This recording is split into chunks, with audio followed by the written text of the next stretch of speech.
Hello, this is Ruth Bomar. Welcome to our next video where we are actually going to write the Metacog map. So on this video we're going to write, you're going to see me draw my Metacog map. I've already inputted, I've already done the thinking, and now I'm going to write about what I understood and learned from the reading of this paragraph. So the first step, I'm going to use a blank piece of paper, write in all caps my main heading. My main heading for this particular paragraph or section of my reading is cortex. Now I'm going to be continually referring to my paragraph and what I circled, my key concepts, those circled words is what's going to go on my Metacog map, and I'm going to continue referring to my paragraph, and this helps me check for accuracy, it helps me check for comprehension, make sure I haven't missed anything. So the first thing I'm going to write is surface. I'm choosing surface as my subheading. I'm going to draw a line right here, and I'm going to write the word surface in lowercase because the details are in lowercase. I'm going to radiate from the center out. This is a big idea, general information, and as I radiate out, I'm going to talk about details. So the surface is fissured. Again, I'm getting this from my paragraph. It's fissured.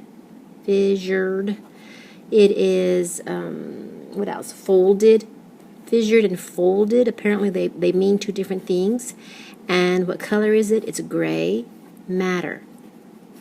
Gray matter. I'm going to go back to my paragraph, and I'm going to see what's the next idea I want to capture. The next idea I want to capture is organization. So my next little my next little line is going to have the word organization. So it is the organization,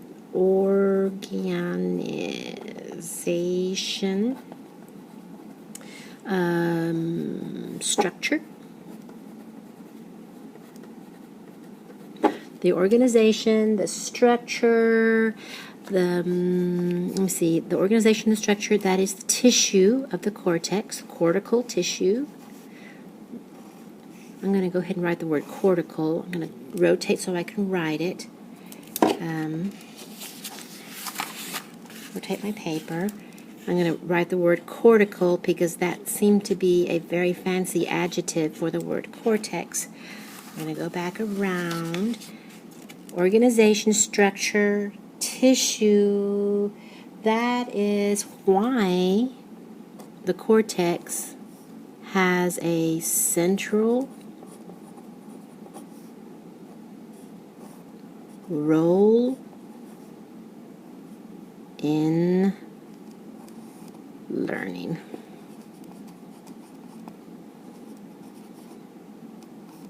So the cortex organization and its structure, the cortical tissue has a central role in learning.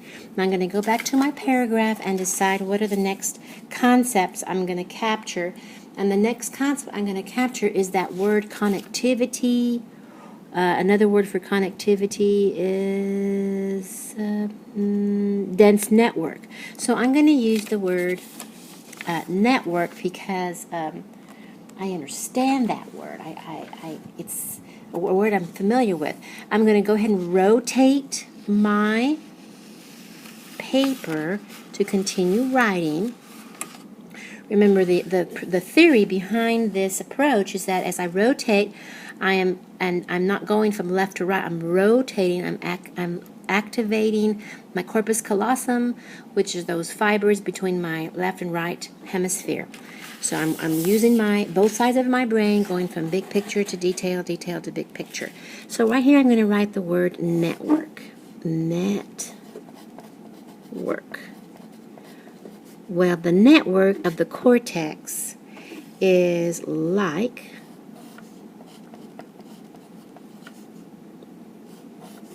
computer.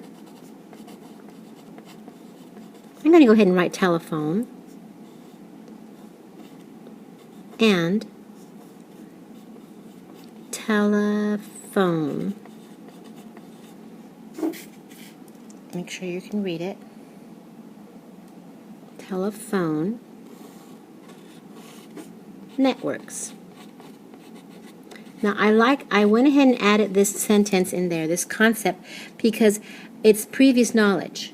Computer networks and telephone networks, this is knowledge that I'm familiar with. I want to connect the new knowledge to previous knowledge.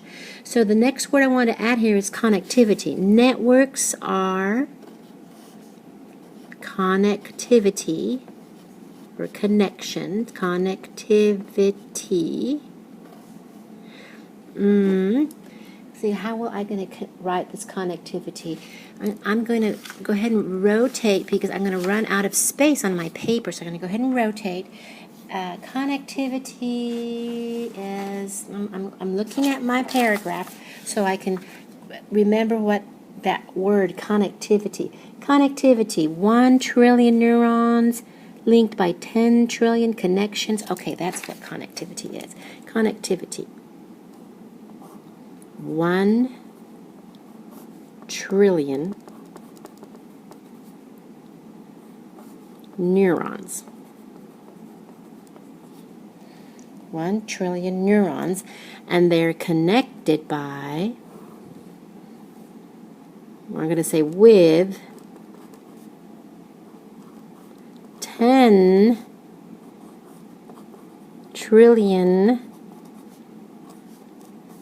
connections.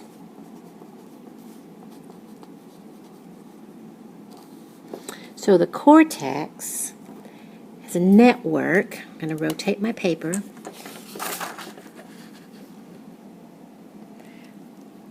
I'm going to let it focus. The cortex is a network like computer or telephone networks. The cortex is a network, has network connectivity of 1 trillion neurons with 10 trillion connections. Okay, that's the concept I want to grasp. I'm going to go back to my paragraph. What else am I wanting to grasp here? Dense network, multifaceted. Connection helps parts of brain communicate over multiple pathways, close or opposite sides. So because this connectivity, I'm gonna connect it to this word, connectivity. Connectivity is multifaceted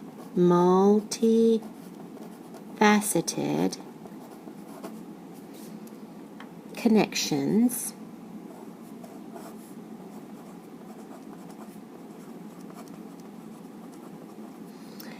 and flexible pathways. I'm going to put a little "and" right here. Flexible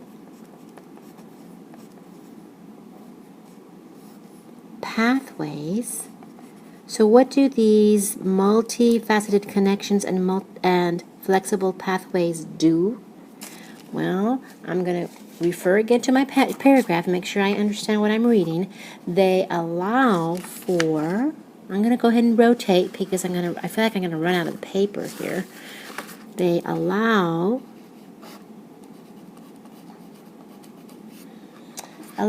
what? Allow the brain parts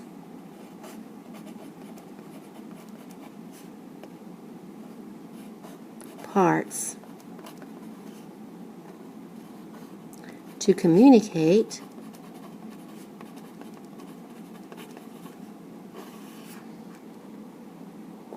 and these brain parts, I'm going to connect it right here to brain parts. These brain parts can be nearby or opposite side. So I have created my my Metacog map. I have my main concept in the center. That's the general idea. That's the main idea. And then I'm radiating from the center out. This is the big idea out to details. So the cortex has a surface that is fissured, folded gray matter. The cortex organization and its structure, its cortical tissue, play a central role in learning. The cortex network, the network in the cortex, is like computer or telephone networks. This network has connectivity of 1 trillion neurons with 10 trillion connections. This connectivity is multifaceted connections and flexible pathways which allow the brain parts to communicate, and these parts can be nearby or opposite sides. So here we have a Metacog map for this paragraph. Now, for the next paragraph, I have to decide whether to build on to this idea cortex or to do another page. I might have 10 or 20 Metacog maps for my reading, but that's okay. Once you understand this and you go through the recheck phase, which is checking for accuracy, and the output step where you teach it to yourself again, you really understand this information, and once you can reteach it to yourself, you're ready for your exam.